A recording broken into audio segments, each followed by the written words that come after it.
నీ గురించి ఎవరో అరే ఏమనుకుంటే ఏమి, ఈ చెవితోటి విన్నదాన్ని ఆ చెవిలోంచి వదిలేయి. మేఘం సాగుతున్నా కాకులు మూగుతున్నా ఆకాశానికి మలినాలేవి అంటుకోవని చెప్పి పూల పంతి పట్టి నీటి మధ్యలో ఉంచిన తేలుతూ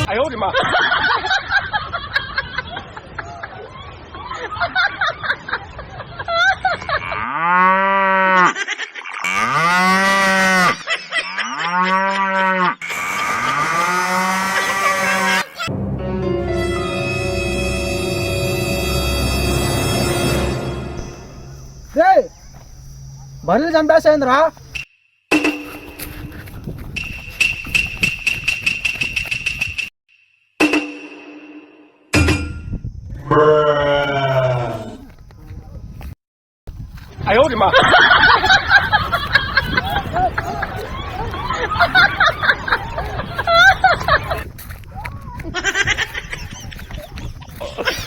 హాయ్ ఫ్రెండ్స్, ఈ వీడియో మీకు నచ్చినట్లయితే please like and share, subscribe, bell icon ఆన్లో పెట్టుకోండి.